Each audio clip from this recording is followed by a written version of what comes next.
Setelah menciptakan rekor di Piala Asia dengan lolos ke 16 besar, lalu membungkam mulut pasukan Nguyen 2 kali dan berpeluang melangkah lebih jauh di kualifikasi Piala Dunia 2026, Timnas Indonesia masih punya agenda lain, ialah Piala Asia U23. Semangat dan optimisme harus kembali diletupkan karena Piala Asia U23 ini meski sekedar kompetisi kelompok umur, namun sangat menentukan. Bukan hanya buat Timnas Indonesia, tapi lebih khusus bagi Sinteyong. Ada target tinggi yang dibebankan pada Sinteyong. Target itu membuat nasibnya di Timnas Indonesia bagai telur di ujung tanduk. Target seperti apakah itu? Dan mungkinkah Timnas Indonesia memenuhinya di Piala Asia U23? Well, sebelum itu jangan lupa subscribe dan nyalakan loncengnya agar tak ketinggalan update dari Starting 11 Story. Piala Asia U23 yang akan digelar mulai 15 April 2024 mendatang adalah ajang pertaruhan bagi Sinteyong. Pelatih berpaspor Korea Selatan itu mesti memenuhi syarat supaya kontraknya di Timnas Indonesia diperpanjang.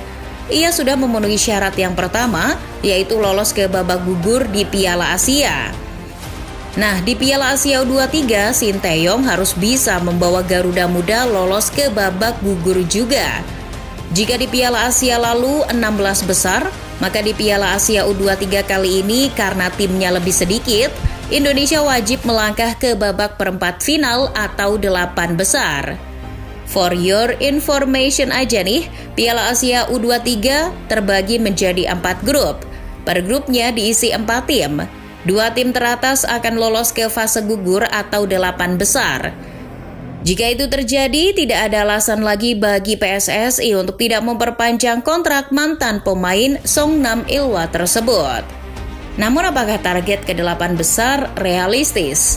Sebelum ke sana, PSSI mengklaim kalau Sinteyong ternyata berambisi meloloskan Indonesia ke tahap yang lebih tinggi lagi, yakni semifinal.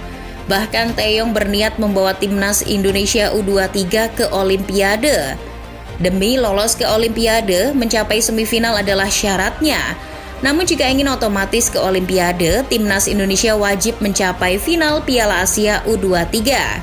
Jika tidak, Indonesia bisa berebut tiket ke Paris 2024 dengan memenangkan duel perebutan tempat ketiga. Kalau Indonesia sampai kalah dan hanya menjadi semifinalis, maka harus melakoni laga playoff melawan wakil dari Afrika untuk lolos ke Olimpiade. Itu awalnya, namun Sinteyong kini cukup realistis memandang peluang untuk lolos ke Olimpiade. Ia tak menampik bahwa Timnas Indonesia sedang berkembang, namun untuk target ia tidak bisa memastikan itu. Sinteyong memang menargetkan ke semifinal, tapi perempat final saja sebetulnya cukup untuk membuat kita pecinta Timnas Indonesia masih bisa melihat Sinteyong melatih Timnas Indonesia hingga 2027 mendatang. Namun apakah perempat final adalah target yang realistis untuk bisa dicapai? Setelah drawing Piala Asia U23 dilakukan, media Vietnam memberi semacam cywar ke Timnas Indonesia. Mereka menyebut Timnas Indonesia akan tamat alias gugur lebih cepat di Piala Asia U23 karena hasil undian menempatkan Indonesia di grup A yang berisi Qatar, Australia, dan Yordania. Media Vietnam yang tak disebutkan itu menganggap kalau peluang Indonesia lolos ke perempat final sangatlah sulit. Terlebih jika mengacu pada ranking FIFA, memang ranking Indonesia berada jauh sekali di bawah 3 negara tersebut. Per Februari 2024, Indonesia masih berada di peringkat 142 FIFA. Sementara Qatar dan Yordania masing-masing bertengger di peringkat 37 dan 70. Australia yang berada di ranking 23 menjadi yang tertinggi.